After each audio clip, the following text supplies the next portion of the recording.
Hello everyone, कैसे हैं आप सब लोग। तो आज हम आपके लिए लेके आए हैं कैश बुक के ऊपर एमसीक्यू सीरीज, मतलब कि टेस्ट योर सेल्फ सीरीज, जो हमारी रहती है हर टॉपिक के बाद।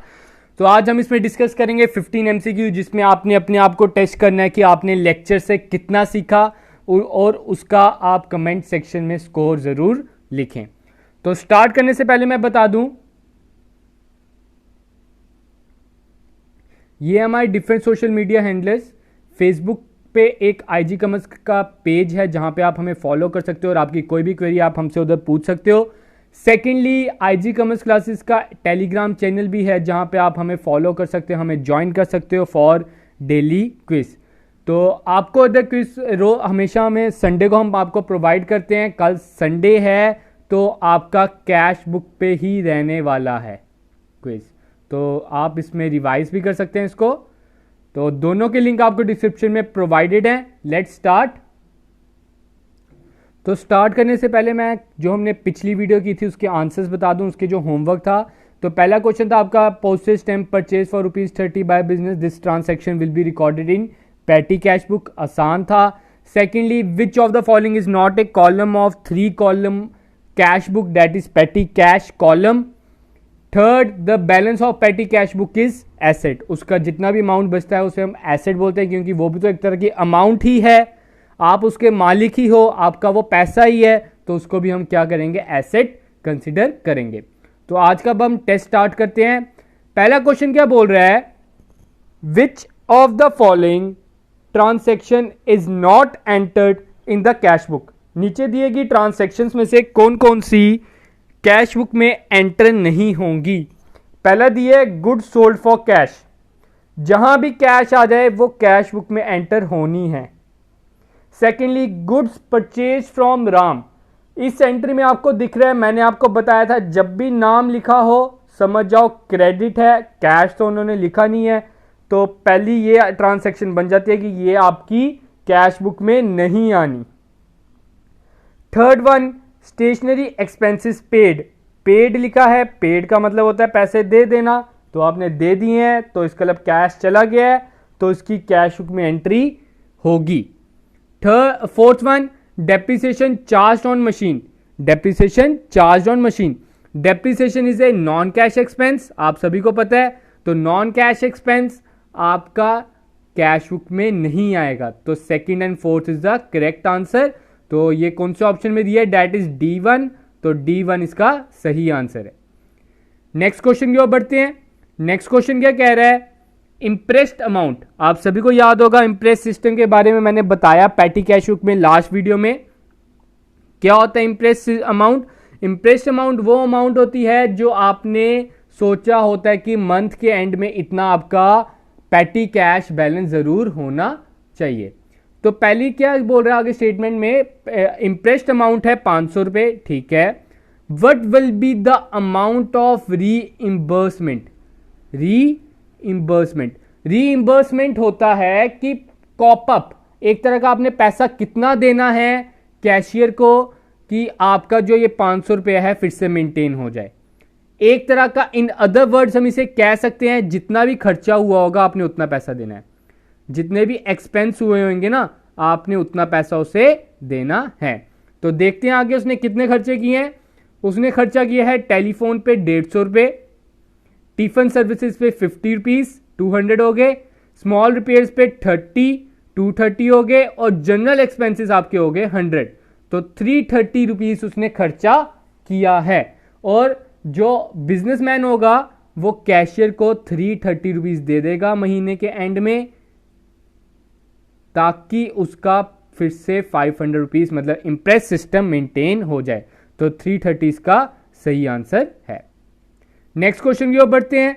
While balancing 3 column cash book, the discount columns are, discount column के बारे में आप सभी को पता होना चाहिए, सिंपल है, कोई मुश्किल नहीं है। ये डिस्काउंट कॉलम को हम क्या करते हैं, तो इधर बता दूं, that is discount column is total but not balance, उसे टोटल किया जाता है लेकिन बैलेंस नहीं किया जाता। जितना भी टोटल है, डेबिट साइड का अगर टोटल 10 आता है तो 10 ही लिख दो, क्रेडिट साइड का टोटल अगर 100 आता है तो 100 ही लिख दो।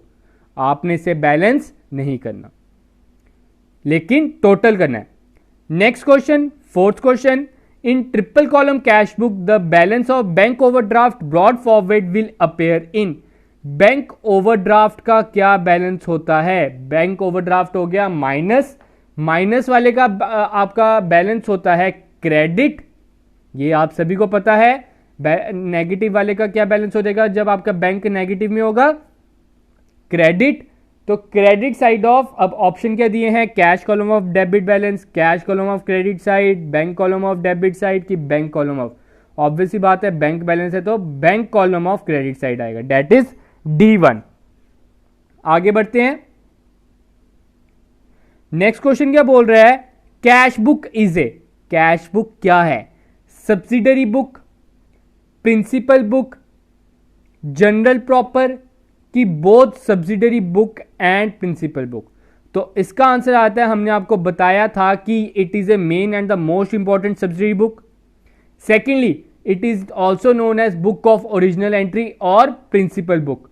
तो बोथ ऑफ दीज आंसर आ जाएगा। Cash book is a subsidiary book as well as principal book. आगे बढ़ते हैं। Which of the following is recorded as contra entry? नीचे दिए गए ऑप्शन में से कौन सी कॉन्ट्रा एंट्री है? ध्यान से देख लेना। कॉन्ट्रा एंट्री का पहले आपको मीनिंग पता होना चाहिए। कॉन्ट्रा एंट्री होती कौन सी है? The entry in which both cash and bank are involve, in which both cash and bank are involve, contra entry वो है। तो इसमें बोल रहा है नीचे दिए गए ऑप्शन में कौन सी कॉन्ट्रा एंट्री है?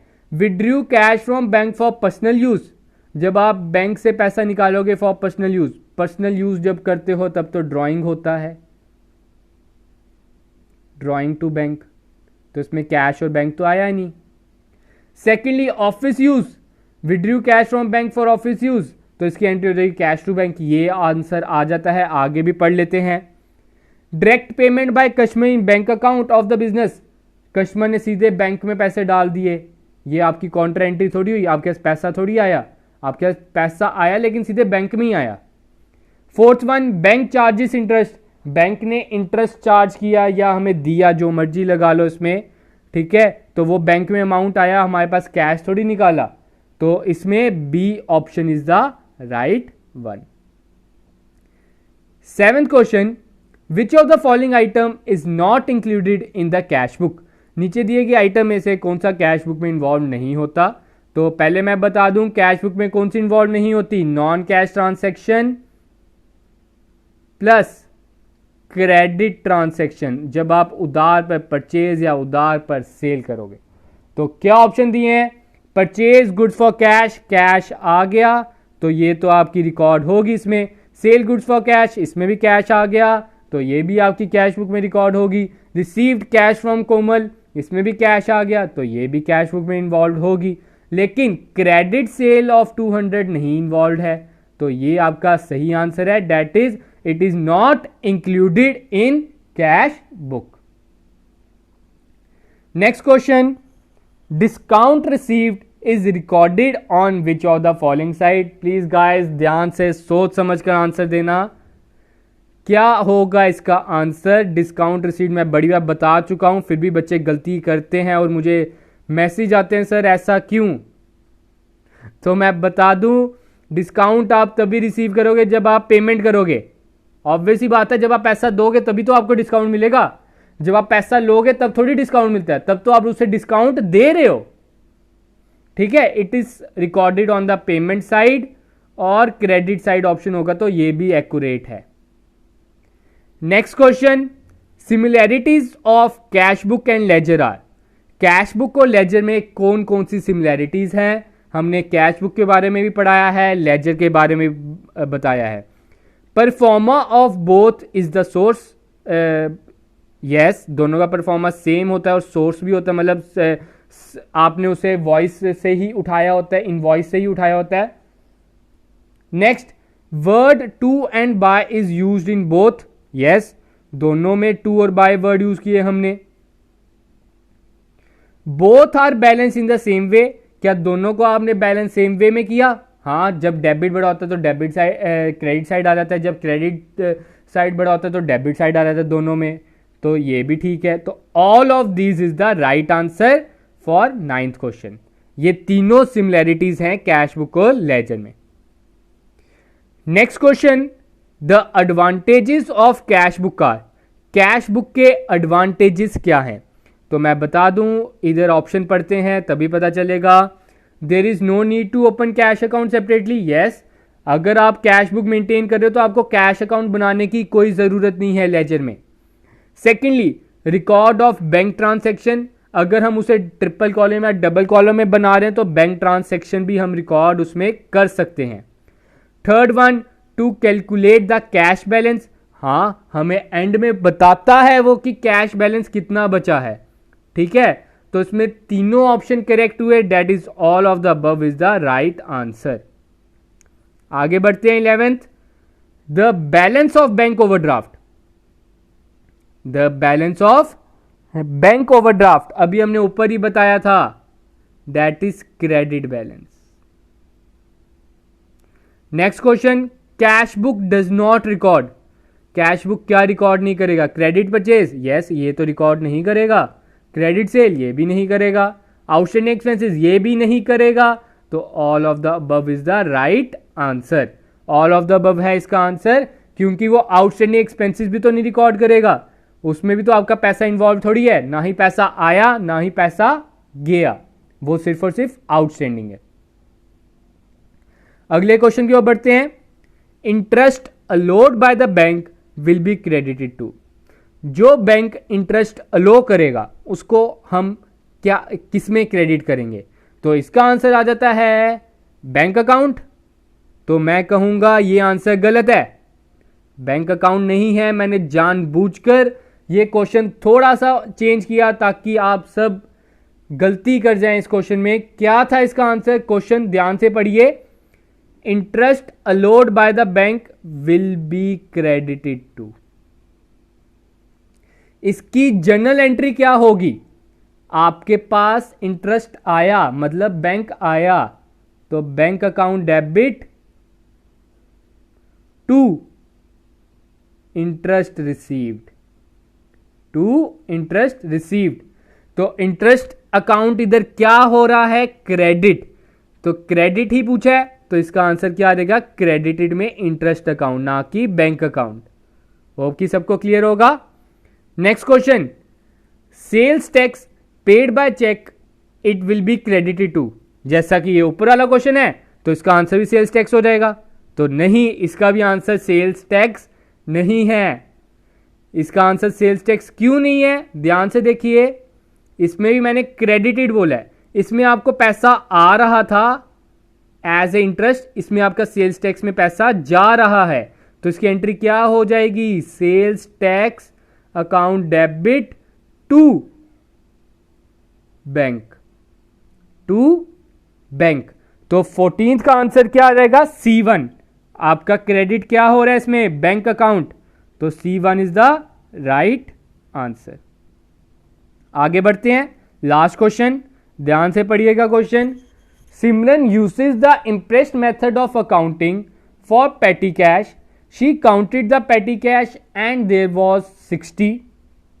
उधर 60 रुपीज बचे हुए हैं, बैलेंस मतलब, ठीक है, 60 रुपीज बैलेंस बचा हुआ है।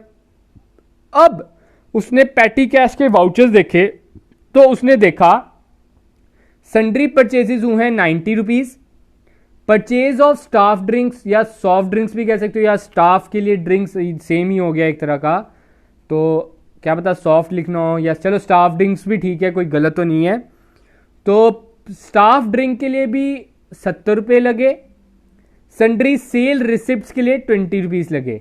तो इसका सही इंप्रेस्ड अमाउंट मतलब सिमरन ने कितना सोचा हुआ है कि महीने के एंड में, महीने की स्टार्टिंग में, मतलब मेरे पास कैश, पेटी कैश कितना बैलेंस होना चाहिए।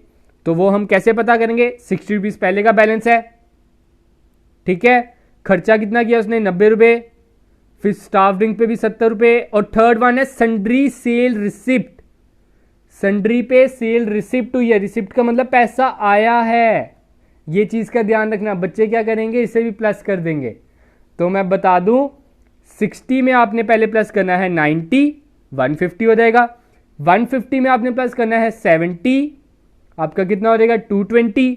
220 में से माइनस करना है 20, क्योंकि ये तो पैसा आपके पास आया है, ये पैसा आपके पास आया है। 220 में से 20 माइनस किए, दैट इज 200। तो 200 इसका राइट आंसर है कि आपने इंप्रेस सिस्टम कितना मेंटेन किया हुआ है 200। या आपको दूसरे तरीके से भी समझा देता हूं एक बारी। आप देख सकते हो आपका खर्चा कितना हुआ 90 प्लस 70, 90 प्लस 70 कितना हो गया 160, और 160 में से 20 रुपये आपको रिसिप्ट आई थी, मतलब 20 रुपये आपके पास एक्स्ट्रा आए थे, आपने कोई रद्दी शद्दी बेच दी तो सेल रिसिप्ट आप उसे कह सकते हो। तो 20 रुपये में माइनस कर देता हूं, मेरा टोटल खर्चा हुआ है 140, टोटल खर्चा हुआ है 140 और बैलेंस पड़ा हुआ है 60, तो प्लस 60 कर दूंगा मैं, तो 200 इज द राइट आंसर। तो आज के लिए इतना ही था हमारी टेस्ट योर सेल्फ सीरीज में। होप कि आप सबने एंजॉय किया होगा। तो जाने से पहले मैं बता दूं एक और इंपॉर्टेंट नोटिस। तो जो हमारी मतलब हमने एक पीडीएफ बनाई थी अकाउंटेंसी का, आप सभी को जैसे पता है, जो लेना चाहते हैं उसमें अबाउट 1000 MCQ हैं, इंक्लूडिंग 3 टेस्ट पेपर्स, और साथ में थ्योरी पोर्शन भी है 290 पेजेस की, वो पीडीएफ है। तो आप उसे असेस कर सकते हो by just paying rupees. Nominal charges हमने रखे हैं 100 रुपीज़। इस नंबर पे आपने पे करने हैं, पेटीएम कर सकते हो या गूगल पे कर सकते हो, या आप जेके बैंक अकाउंट में एम पे भी कर सकते हो हमारे, आप देख सकते हो नीचे आपको प्रोवाइडेड है, ठीक है। फिर उसके बाद आपने इसका स्क्रीनशॉट लेना है, हमारे इसी नंबर पर सेंड कर देना है जिस पे आपने पेटीएम की है 9103779997। स्क्रीनशॉट के बाद आपको वो पीडीएफ ऑन स्पॉट व्हाट्सएप पे प्रोवाइड कर दी जाएगी विद पासवर्ड प्रोटेक्टेड। तो आज के लिए इतना ही। Thank you, have a good day and enjoy your day guys.